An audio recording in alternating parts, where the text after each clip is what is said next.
चंद्रकांत पाटील सध्या बोलतायत, थेट जाऊ. हिंदू हृदय सम्राट स्वर्गीय बाळासाहेब ठाकरेंच्या बाबतीमध्ये नेहमीच माझ्यासारख्या मुंबईमध्ये राहणाऱ्या सामान्य माणसाच्या मनामध्ये श्रद्धाच राहिलेली आहे. त्याच झी न्यूजच्या इंटरव्ह्यूमध्ये मी अतिशय श्रद्धेने मी मांडलं आहे की बाळासाहेबांमुळे अशा प्रकारच्या हिंदुत्ववादी अनेक विषयांना चालना मिळाली. मी नेहमी मुंबईकर असल्यामुळे आणि प्रामुख्याने दंगली ज्या भागामध्ये व्हायच्या त्या दंगली व्हायच्या अशा रेरोड भागामधला रहिवासी असल्यामुळे मी नेहमीच हे मांडलं की बा स्वर्गीय हिंदू हृदय सम्राट बाळासाहेब ठाकरेंमुळे मुंबईतला हिंदू जिवंत राहिला. त्यामुळे बाळासाहेबांबद्दलची माझ्या मनातली कधीच अश्रद्धा नव्हती. विषय चालला आहे अयोध्येचा. त्यामुळे पहिलं तर असं ह्या दिशेने नेण्याचा जो प्रयत्न आहे की बाळासाहेबांचा अपमान, ते मी कधी मनात ही विषय येणार नाही आणि अशा प्रकारचं माझ्या तोंडून कधी निघणारही नाही. याच्याही आधी अनेक वेळेला बाळासाहेबांबद्दलची श्रद्धा व्यक्त करताना मी त्यांचं ऋणच व्यक्त केलेलं आहे. आणि आत्ताही झी न्यूजमधला माझा जो इंटरव्ह्यू आहे त्यातला पार्ट हा आपल्या ह्या माध्यमातून पोचत नाही आहे, तर एकंदरीत तो काढतो आहे मी की त्या इंटरव्ह्यूमध्ये सुद्धा मी ती श्रद्धा व्यक्त केली आहे. मुद्दा चाललेला आहे तो बाबरी ढाचा पाडण्याचा. बाबरी ढाचा पाडण्याचा म्हणजेच अयोध्येमध्ये ही रामजन्मभूमी आहे हे प्रस्थापित करण्याचं आंदोलन 1983 पासून सुरू झालं. 1983 पासून सुरू झालेलं आंदोलन हे विश्व हिंदू परिषदेच्या नेतृत्वाखाली झालं. प्रामुख्याने विश्व हिंदू परिषदेची बजरंग दल आणि दुर्गाबाईंनी ह्या संघटनेच्या माध्यमातून झालं. एकदा नाही, म्हणजे ढाचा पडला ते तिसरी वेळ होती. त्याच्या आधी किमान 2 वेळेला अशा प्रकारची अयोध्येच्या दृष्टीने कूच झाली आणि ती सदा सर्व काळ ही विश्व हिंदू परिषदेच्या नावाने झाली. आणि त्यामुळे प्रत्यक्ष ढाचा पडताना मी त्या माझ्या मुलाखतीतच म्हटलेलं आहे की हे शिवसेनेचे नाही असं त्याच्यातला भेद नव्हता. सगळे हिंदू होते आणि हे सगळेजण एखाद्या संघटनेच्या बॅनरखाली असतील तर ते बजरंग दलाच्या विश्व हिंदू परिषदेच्या बॅनरखाली होते. आणि त्यामुळे शिवसेनेचा अयोध्या ढाचा पाडण्याचा संबंध नव्हता. याच्यामध्ये शिवसैनिक नव्हते का, तर सतीश प्रधानांपासून अनेक मंडळी होती. स्वर्गीय आनंद दिघेंनी अयोध्या मंदिर होण्यासाठी सोन्याची वीट पाठवली होती. स्वर्गीय बाळासाहेब ठाकरेंनी याच्यातला जो ओनस आहे की हो ही शिवसैनिकांनी पाडली, तो ओनस घेतलाच होता. मुद्दा चालला आहे की प्रत्यक्ष ढाचा पडताना शिवसैनिक होते का, तर ते शिवसैनिक नॉन शिवसैनिक असे कोणी नव्हते. ही प्रामुख्याने हिंदूंनी पाडली आणि नेतृत्व असेल तर ते विश्व हिंदू परिषद होतं. हा माझा म्हणण्याचा मुद्दा होता की ज्याच्यामध्ये चुकूनसुद्धा हिंदू हृदय सम्राट स्वर्गीय बाळासाहेब ठाकरेंच्याबद्दल अनादर व्यक्त करण्याचा मुद्दा नाही. नेहमीच मी मातोश्रीशी संबंधात राहिलो, संपर्कात राहिलो. आम्हा सगळ्यांना आमच्या लहानपणी ज्या काळामध्ये ह्या दंगली मुंबईत व्हायच्या त्या काळामध्ये अतिशय जवळून बाळासाहेबांना पाहण्याची संधी मिळाली, बाळासाहेबांवर राहण्याची संधी मिळाली. आमच्या एरियामध्ये दंगल झाल्यानंतर 15 दिवस त्यावेळेला छगन भुजबळजी शिवसेनेत होते. 15 दिवस त्यांच्या नारळवाडीमध्ये, आमची नारळवाडीच्या समोर चाळ, नारळवाडीमध्ये 15 दिवस सुरक्षित ठेवायचे. मुद्दा पुन्हा एकदा चालला आहे तो अयोध्येमधली बाबरी मस्जिद पडताना शिवसैनिक होते की नव्हते. माझा त्यातलाच डायरेक्ट सवाल जो आहे, जो लागला आहे, ते संजय राऊत कुठे होते. मी काही स्वर्गीय बाळासाहेब ठाकरेंबद्दल काही अनादर व्यक्त केलेला नाही आणि त्यामुळे जर आपला ही पत्रकार परिषद संपेपर्यंत जर ते दाखवता येत आहे, पण ते इतकं स्पष्ट ऐकू येत नाही आहे की याच्यातून ऐकवता येईल, पण आपण ती पाहू शकता.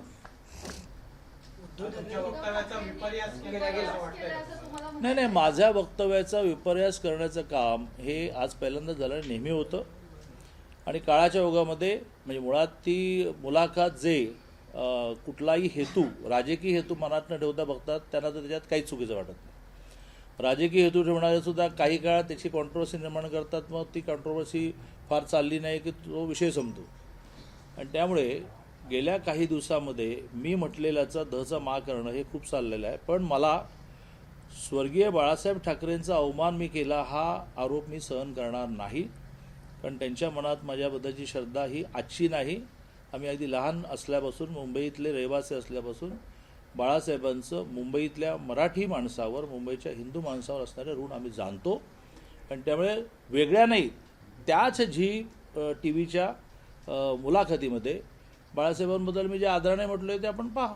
दादा, पण उद्धव ठाकरेंनी आता असे अनेक उंदीर आता बाहेर पडायला लागलेत आणि आता चंद्रकांत पाटलांनी राजीनामा द्यावा अशा पद्धतीचं नाही, मला म्हणजे जसं हिंदू हृदय सम्राट स्वर्गीय बाळासाहेब ठाकरेंबद्दल माझ्याकडे आदर आहे, तसाच तो मातोश्रीबद्दलही आहे. आणि असेच संबंध माझे उद्धवजींशी पण असल्यामुळे एकाने एक बोलायचं, दुसऱ्याने दोन बोलायचं आणि त्याच्यातून तिसरंच काही निर्माण व्हायचं असं मला अपेक्षित नाही. त्यामुळे आता उद्धवजीने त्यांच्या पत्रकार परिषदेत जे म्हटलं त्याच्यावर मी काही टिप्पणी करणार नाही. तुमच्या राजीनाम्याची मागणी केली आहे.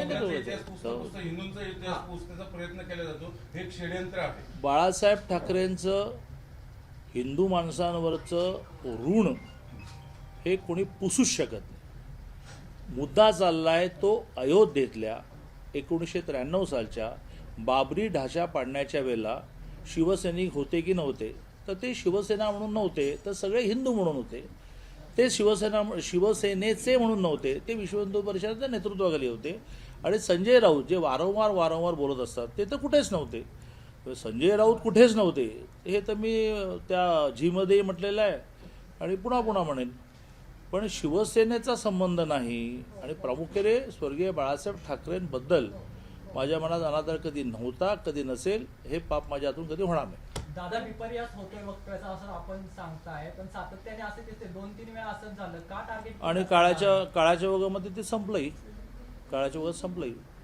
आणि जो कोणी नॉन पॉलिटिकल राजकीय हेतू नसणारा आहे तो त्यातून योग्य अर्थ करू. यात दादा काय चुकलं? आताही ही क्लिप पाहणारा हेही पाहतो की शिवसैनिक कुठे होते मी विचारतोय, हेही पाहतोय की तिथे शिवसेना म्हणून कोणी नव्हते, सगळे हिंदू म्हणून होते, सगळे बजरंग दलाच्या विश्व नेतृत्व करते, ही त्या क्लिपमध्ये आहे. आणि प्रचंड बाळासाहेबांबद्दलची श्रद्धा जे नेक्स्ट वाक्यामध्ये आहे ते तो पाहतो. Because he is not a political man. ज्याला काही ना काही राजकीय हेतू साध्य करायचा असतो त्याला ट्विस्ट करतो. शिवसैनिक नव्हते असं म्हणायचं का शिवसैनिक म्हणून नव्हते असं म्हणायचं? मी पुन्हा रिपीट करतो की विश्व हिंदू परिषदेच्या नेतृत्वाखाली हा तिसरा संघर्ष झाला. त्याच्या आधी 2दा संघर्ष झाला आणि देशभर संघर्ष तर वारंवार झाले. ते सगळे विश्व हिंदू परिषद नेतृत्वाखाली झाले. भारतीय जनता पार्टीसुद्धा त्याच्यामध्ये विश्व हिंदू परिषदेच्या नेतृत्वाखालीच संघर्षामध्ये राहिली. म्हणजे त्याही वेळेला ढाचा पडला त्यावेळेला भारतीय जनता पार्टीचा माझ्यासहित जो कार्यकर्ता असेल त्यावेळेला मी भारतीय जनता पार्टीत नव्हतो, मी होतो विद्यार्थी परिषद. I was all India general secretary विद्यार्थी परिषद. ते सगळेजण विश्व हिंदू परिषदेच्या नेतृत्वाखाली हिंदू म्हणून होते आणि त्यामुळे शिवसेना त्यात होती, शिवसेनेने त्यात पाडलं असा दावा करणं बरोबर नाही असं माझं म्हणणं आहे. आता या निमित्ताने दादा याचाच अर्थ भारतीय जनता पक्ष देखील त्या ठिकाणी नव्हता किंवा भारतीय जनता असंही म्हणता येईल का? नाही, मी असंच म्हणेन की भारतीय जनता पार्टी असू दे, शिवसेना असू दे, कोणीही आपल्या नावाने नव्हतं. त्या संघर्षामध्ये प्रत्येक माणूस हिंदू म्हणून होता आणि बॅनर असेल तो विश्व हिंदू परिषदेचा बॅनर होता. आणि त्या बॅनरखाली 93चा ढाचा पडताना नाही तर सातत्याने 83 पासून संघर्ष चालला. आणि अयोध्येकडे कूच करणं हे त्यावेळेला तिसऱ्यांदा होतं. त्यामधल्या 2 आंदोलनाच्या काळात तर गोळीबारी झाला, अनेक जण मेलेही. आणि त्याच्यामध्ये मी हाही उल्लेख केलेला आहे की बा कोट्याचे जे कोठारी गेले ते कोण होते? ते विश्व हिंदू परिषदेचे कार्यकर्ते, संघाचे स्वयंसेवक होते. आणि त्यामुळे माझा असेल प्रश्न तो अतिशय शार्प स्पेसिफिक प्रश्न, संजय राऊत त्यावेळेला कुठे होते हा आहे. यात शिवसेना कुठे होती, बाळासाहेबांचा रोल करा, बाळासाहेबांबद्दलचा अनादराचा पाप आम्ही कधी करणारच नाही. आणि त्यामुळे त्याच क्लिपमध्ये मग तेही उल्लेख करा ना, तो दाखवा की मी प्रचंड आदराने म्हटलंय की बा बाळासाहेब ही काय केवळ उद्धवजींची प्रॉपर्टी नाही, ती आमच्या सगळ्यांची प्रॉपर्टी असं मी त्याच्यात म्हटलेलं आहे. जयंत पाटील असं म्हणाले की बाबा आतापर्यंत दादा कुठे होते? तुम्ही जे बोलताय त्याच्यावरती विश्वास तरी कसा ठेवायचा? कोण म्हणतं? जयंत पाटील दादा तिथं होते का? दादांच्या विधानावर आता नाही, विश्वास कोण कसा जयंत ठेवायचा? पाटील? कोण जयंत पाटील की ज्यांनी कधी रामाचं नाव घेतलं की पाल पडल्यासारखंच केलं? ते रामाबद्दल आम्हाला काय शिकवणार? तू जयंत पाटील कुठले म्हणताय? शेकाबाचे म्हणतायत का आमचे? तुमच्या शेजारच्या गावातले माझ्या शेजारचे म्हणजे आता लांब आहे. चांगली असं दादा बावनकुळेंनी पण जयंतराव पाटील काय म्हणतात हे हिंदुत्व विषयामध्ये मी काळजी करण्याचं कारण नाही.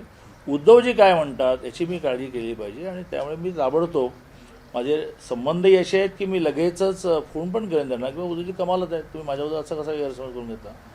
आणि कधी बाळासाहेबांबद्दल मी अशा अश्रद्धेने बोलेन का, हे मी उद्धवजींशी रिलेशन्स बोलेन. पण जयंत पाटील काय बोलले मी कशाला बोलू? पण दादा गेल्या काही दिवसांपासून तुम्ही जे बोलताय त्याचं तुम्ही म्हटला तसं घरचा मा केला जातोय. तुम्हाला नाही वाटत? मग तेच तुम्ही आम्हालाही ते वाटतंय, पण हे नेमकं काम कोण करतंय? करतंय? तुमच्या पक्षातलेच लोक आहेत का आता बाहेरचे आहेत? बावनकुळेने मग हातवर काय केलं आहे? सगळं. म्हणजे दादांना ते असं वैयक्तिक मत आहे. मी साधा सरळ तुमच्यावरती जेव्हा अटॅक होतात अशा पद्धतीनं, जेव्हा घरचा मा होतो त्यावेळेस तुमच्या पक्षातलं कुणी तुमच्या पाठीशी उभं राहिलेलं दिसत नाही किंवा त्यावरती बोलणं जे आहे ते टाळलं जातं. नाही, असं मला वाटत नाही. माझी पार्टी पूर्णपणे माझ्याबरोबर आहे. ते काय प्रत्येक वेळेला टी व्हीवरून दाखवण्याची आवश्यकता नाही. आणि मी साधा सरळ माणूस माझ्या मनात येणारं बोलतो. ते बोलल्यानंतर ज्यांना राजकीय अजेंडा आहे ते त्याचा गैरसमज करण्याचा प्रयत्न करतात. सामान्य माणूस म्हणतो की यात काय चुकलं. म्हणजे आता कुठल्याच माझ्या स्टेटमेंटचा उल्लेख करण्याचं कारण नाही, कारण अशी सगळी म्हणून 2-3च आहेत. तर त्या स्टेटमेंटला आता घ्यायचं म्हटलं, मी आता एक एक्झरसाईज करणारच आहे की ज्या माझ्या एका स्टेटमेंटमुळे सामाजिक विद्वेष निर्माण करण्याचा प्रयत्न केला, ती माझी क्लिप जे माझ्या दुर्दैवाने ती काय करता आलं का जरा करता आलं तर कळा ना पाठव. ती माझी क्लिप मी तुम्हा सगळ्या पत्रकारांना आणि तुमच्यातले ज्येष्ठ पत्रकारांना दाखवणार आहे की याच्यामध्ये मी कोणाचा अपमान केला सांगा. त्यामुळे कोण हे करतं हे कळण्या इतका काही मी धूर्त राजकारणी नाही. मी साधा सरळ माणूस आहे, मोकळा जाकळा आहे, ग्रामीण भागातला आहे, गरिबीतून वर आलेला आहे. मुंबईसारख्या शहरामध्ये जिथे प्रचंड दंगली चालल्या त्या मुंबईसारख्या शहरातून आलेला आहे. आणि त्यामुळे बाळासाहेबांबद्दलची आमच्या मनातील श्रद्धा ही कोणती चॅलेंज करू नये. दादा मुख्यमंत्री असं म्हणाले, मुख्यमंत्री काय म्हणाले की बाळासाहेबांबद्दल बोलले, दादांना मी फोन केलाय, चंद्रकांत दादांना मी स्वतः फोन केलाय. मुख्यमंत्री महोदय, हा तू काय म्हणाले, तुला काय म्हणाले? नाही, मुख्यमंत्री माध्यमांशी बोलताना दौऱ्यावरती नगरमध्ये आहेत, ते म्हणाले की बाळासाहेबांबद्दल बोलले म्हणून मी चंद्रकांत दादांना फोन केलाय, माझं बोलणं झालंय आणि नाराजी व्यक्त केली, असं काही फोन आला होता? मला माननीय मुख्यमंत्री महोदयांचा त्वरित फोन आला. ते मला असं म्हणाले की लगेच तू पत्रकार परिषद घेऊन स्वर्गीय बाळासाहेब ठाकरेंबद्दल माझ्या मनामध्ये अनादर नाही. म्हटलं हे सांगायला लागेल. कितीतरी वेळेला मी त्यांच्याबद्दल आदराने बोललेलं आहे, पण तरीही ही आजची आवश्यकता असेल म्हणून तुम्हाला सगळ्यांना बोलवलं. तेव्हा एकनाथजींनी मला असं म्हटलं की बा अयोध्येच्या सगळ्या संग्रामामध्ये शिवसेनेचा मोठा सहभाग होता. म्हटलं माझं दुमत कुठे आहे? त्यांनी मला आठवण करून दिली की स्वर्गीय आनंद दिघेंनी सोन्याची वीट ही मंदिर बांधण्याची पाठवतो. हे मी विसरेन कसं काय? माझा मुद्दा असा आहे की अयोध्येतल्या संग्रामामध्ये हे शिवसैनिक आणि हे शिवसैनिक नाही, हे BJP असं नव्हतं. सगळे हिंदू होते आणि त्या हिंदूंचं नेतृत्व विश्व हिंदू परिषद करत होती, अशोकजी सिंगल करत होते. आणि त्यामुळे यात बाळासाहेब ठाकरेंचा अवमान करण्याचा काही विषयच नाही. उद्धवजींशी बोलणं झालं, उद्धवजी कन्व्हिन्स झाले आणि त्यानंतर त्यांनी बोलणं झालं. उद्धवजींशी तुमचं बोलणं झालं. मी असं म्हटलं की उद्धवजींचेही माझे इतके संबंध आहेत की मी त्यांना फोन करणार आहे की बा असं गैरसमज तुम्ही कसा करून घेताय. पूर्ण माझा अर्धा तासाचा इंटरव्ह्यू पहा. ज्या इंटरव्ह्यूमध्ये व्हेरी नेक्स्ट वाक्य मी प्रचंड बाळासाहेबांबद्दल श्रद्धेने बोललो आहे. कधीतरी बोललो असं नाही, त्याच मुलाखतीत बोललेलं आहे. हे मी उद्धवजींना फोन करून म्हणणार आहे. मुख्यमंत्री महोदयांचा मला लगेच फोन आला आणि ते म्हणाले की बा तुला असं काही म्हणायचं नव्हतं, पण याच्यातून समजा अर्थ असा दोन्हीच होत असेल तर तू पत्रकार परिषद घेतली पाहिजे. मी लगेच तुम्हाला बोलवलं. बावनकुळेंनी मात्र मग त्यांच्याशी त्यांचा गैरसमज झालाय का? कारण त्यांनी अगदी हातच झटकले, ते म्हणतात की हा वैयक्तिक दादांचा. नाही, काही बावनकुळे आमच्यात भांडण लावण्याचा प्रयत्न करू नका. बावनकुळेजींनी काही हात झटकले नाही. आता हे म्हणणं बरोबरच आहे ना त्यांचं की ती माझी मुलाखत काय भारतीय जनता पार्टीचा बॅनर लावून मुलाखत नव्हती. ती माझी मुलाखत चंद्रकांत पाटील होती. आणि ती मुलाखत कशी झाली तर गेल्या आठवड्यात 10 दिवसामध्ये काही ना काही मुलाखती मी दिल्यानंतर झीने अशी निलेश खरे माझे मित्र आहेत, ते म्हणाले की मी ऑल द वे पुण्याला यायला तयार आहे, आपण एक इंटरव्ह्यू करा. त्यामुळे ती काही भारतीय जनता पार्टीची अधिकृत मागे बॅनर लावून पत्रकार परिषद नव्हती. हे खरंच आहे ती चंद्रकांत बच्चू पाटील यांची निलेश खरे यांनी आग्रह धरल्यामुळे झालेली व्यक्तिगत पत्रकार परिषद होती. दादा हिंदी में आपकी प्रतिक्रिया. असं असलं तरी चंद्रकांत पाटील हे भाजपचे मंत्री आहेत, भाजपचे पदाधिकारी आहेत, त्यामुळं साहजिकच तुम्ही जी भूमिका मांडताय ती भाजपची म्हणून अशी घेतली जाणार का? Not necessary. ज्यावेळेला मी प्रदेश अध्यक्ष असतो, ज्यावेळेला मी म्हणतो की आता पार्टीची भूमिका मांडायला मी बसलेलो आहे, त्यावेळेला ती पार्टीची भूमिका असते, अदरवाईज ती माझी व्यक्तिगत भूमिकाच असते. हिंदी में जी न्यूज़ पर मेरे एक मुलाकात में मैंने जो अयोध्या में बाबरी ढांचा गिराने के बारे में घटना हुई उस पर कुछ वक्तव्य किया, अपना मत व्यक्त किया। उसमें से स्वर्गीय हिंदू हृदय सम्राट बाला साहब ठाकरे जी के बारे में अवमान करने का कोई विषय ही नहीं आता। उनके बारे में मेरे मन में जो श्रद्धा है वो मैं कई बार व्यक्त कर चुका हूँ। विशेष रूप से मैं मुंबई का हूँ। मुंबई में होने वाले दंगों में जिस प्रकार से स्वर्गीय बाला साहब ठाकरे जी ने शिवसेना के माध्यम से हिंदुओं का और मराठी भाषिकों का रक्षण किया, उसको हम भूल नहीं सकते। उस प्रकार का अपराध मैं नहीं करूँगा। उसी मेरे इंटरव्यू में मैंने बाला साहब ठाकरे जी के बारे में आदर से जो कहा है वो भी जरा देखिए ना। अब आई बात अयोध्या की, तो अयोध्या में जो बाबरी ढांचा गिराने का काम हुआ उसमें कोई शिवसेना का, कोई बीजेपी का, कोई संगठन का नहीं था, सारे हिंदू थे और वह सारे विश्व हिंदू परिषद के नेतृत्व में संघर्ष कर रहे थे। और संघर्ष जब ढांचा गिरा तब का नहीं था, वो 83 से था। 2 बार उसके पहले भी अयोध्या में कूच करने का प्रयत्न हुआ, गोली चली, कई मारे गए। वो सारा का सारा संघर्ष समय समय पर विश्व हिंदू परिषद के नाम से हुआ। इसमें शिवसेना ने श्रेय लेने का कोई विषय नहीं आता। प्रमुख रूप से मैंने ये कहा, जो शायद छुपा है, कि संजय राउत तब कहाँ थे। वो तो मैं अभी भी कहूँगा, संजय राउत तो अयोध्या में कहाँ थे। और अभी उद्धव जी ने जो इंटरव्यू किया उसमें भी उन्होंने कहा कि जब फोन आया अयोध्या से माननीय बाला साहब ठाकरे जी को, तो संजय जी के फ़ोन पर आया, तो संजय जी तब मातोश्री पर थे। तो ये मेरा विषय था और वो इसमें कोई शिवसेना को प्रोवोक करने का, शिवसेना का अयोध्या का ढांचा गिराने में कोई रोल नहीं है, ये फोकट का श्रेय ले रहे हैं, ऐसे कोई वाक्य रचना नहीं है। एक पूरे आधे घंटे के इंटरव्यू में एक वाक्य हुआ है, उससे भी ज़्यादा उसी इंटरव्यू में बाला साहब ठाकरे जी के बारे में मैंने आदर से कहा है, जो मैं इंटरव्यू में मैं लगातार कहता रहता हूँ। और उनके बारे में मेरे मन में जो आदर है वो कोई दिखावा नहीं है, वो मेरे मन से है, मैंने भुगता है मुंबई के नागरिक के नाते। उसके कारण मेरे मन में उनकी श्रद्धा है और उस श्रद्धा से तो मैं बार बार ये कहता रहता हूँ कि नहीं भाई, ये शिवसेना और एकनाथ जी, शिवसेना और बीजेपी, ये अलग होने से कोई फ़ायदा नहीं होगा। तो वो मैं क्यों कहता हूँ? मैं हिंदुत्व के रक्षण के लिए कहता हूँ। तो शिवसेना को वो हिंदुत्ववादी नहीं है, शिवसेना को वो अयोध्या में नहीं थे, ऐसा पूछने का यदि सवाल होता मेरे मन में, तो बार बार मैं इन्होंने इकट्ठा आने से हिंदुत्व का रक्षण होगा ऐसा मैं कैसे कहूँगा? तो क्या आपके बयान का गलत मतलब निकाला गया, ये कहा जा रहा है? ऐसे गत कुछ दिनों में कुछ पॉलिटिकल इंटरेस्ट के कारण मेरे बयानों का गलत अर्थ निकालने का प्रयत्न होता है, लेकिन जिसका कोई पॉलिटिकल इंटरेस्ट नहीं, वो उसको जानता है कि मैंने क्या कहा। वो बोलते हैं कि आपने बराबर कहा, कोई आपने गलत नहीं कहा। पॉलिटिकल इंटरेस्ट वाले लोग जो है वो उसको तोड़ मोड़ कर, जिसको हम मराठी में ध का माँ करना कहते हैं, इस प्रकार से बोला एक और बताया एक ऐसे करते हैं। लेकिन वो अभी ज़्यादा दिन टिकता नहीं, कुछ ही दिनों में उनको ध्यान में आता है कि भाई चल ही नहीं रहा है, तो वो छोड़ देते। उद्धव ठाकरे ने तो यहाँ तक भी कह दिया कि चंद्रकांत पाटिल ने इस्तीफा देना। नहीं, ठीक है, तो उनकी जो गलतफहमी हुई वो शायद मैंने अभी जो वक्तव्य दिया उससे गलतफहमी समाप्त हुई होगी। मैं उनसे फ़ोन भी करूँगा। और ये कोई शिवसेना का बाबरी ढांचा गिराने में कोई रोल नहीं, ऐसा मेरा कहना नहीं। और बाला साहब ठाकरे जी के बारे में तो मैंने कुछ अनादर नहीं किया। मेरे मन में जो उनके बारे में आदर है वो दिखाने के लिए कोई जिसको कहेगा आर्टिफिशियली कुछ करने की आवश्यकता नाही। सुरुवातीच्या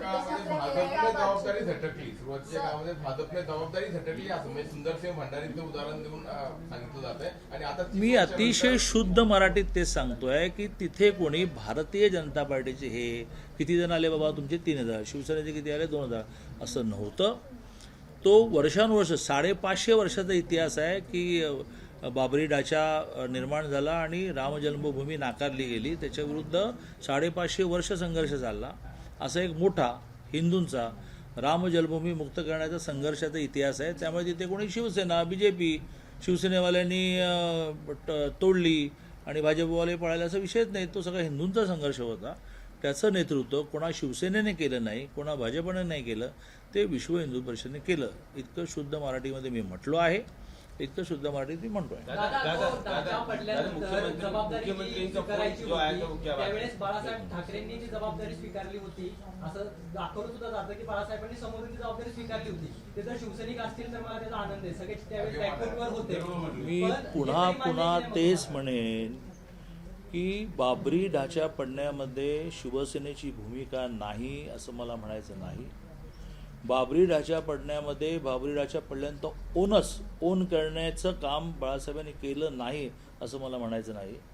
माझं म्हणणं की तिथे चाललेला संघर्ष हा कोणा शिवसेनेचा BJPचा नव्हता, हिंदूंचा होता आणि त्याला असलाच बॅनर तो विश्व हिंदू परिषदचा होता. इतकंच मला म्हणणं. मुख्यमंत्री की क्या बात है? मुख्यमंत्री मुझे कहा कि आपने कुछ गलत नहीं कहा है, लेकिन उससे यदि गलतफहमी हो रही है तो आपने प्रेस कॉन्फ्रेंस लेकर ये कहना चाहिए कि बाबरी ढांचा गिरने में और अयोध्या में राम मंदिर होने में शिवसेना का भी एक रोल है, तो वो रोल तो मैंने नकारा ही नहीं है.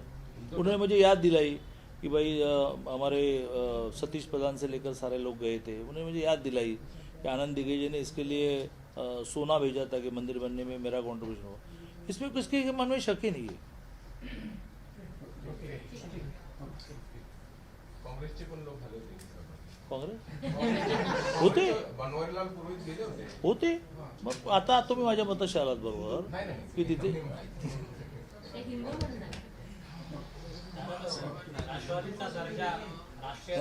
आता एवढ्या मोठ्या विषयावर त्यावर मी सकाळी म्हटलं आज तुम्ही जागेच झाला नव्हतं. मी फुलेवाड्यात गेलो 6 वाजता. हा तू तुझं मला विषय झोपतं की नाही कशा हो का एकटा आहे. एकटा असेल तर तुमचा दोष आहे, काही करत नाही तुम्ही. एक प्रसन्न आणि एक अभी. नाही नाही अभि होता, अभि होता,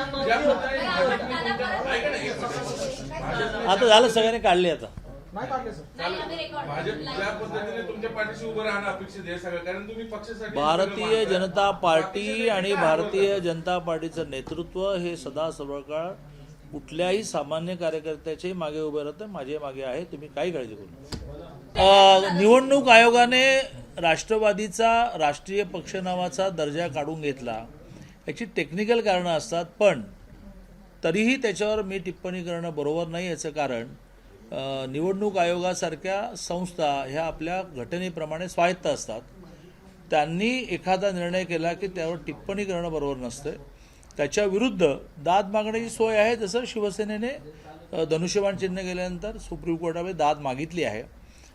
राष्ट्रवादीही मागेल, त्यावर मी टिप्पणी करण्याचं कारण नाही. मी एवढंच वाक्य त्यात जोडलं, अशा प्रत्येक विषयावर टिप्पणी करण्यासाठी मी काही संजय राऊत नाही. तर उद्धव ठाकरेंशी माझे चांगले संबंध आहेत आणि त्यांना फोन करून मी या सगळ्या गैरसमजाबद्दल विचारणार आहे असं चंद्रकांत पाटील म्हणालेले आहेत. त्यासोबतच बाळासाहेबांसंदर्भात माझ्या मनामध्ये नितांत आदर असल्याचं वक्तव्य सुद्धा चंद्रकांत पाटील यांनी केलेलं आहे. एबीपी माझा, उघडा डोळे बघा नीट.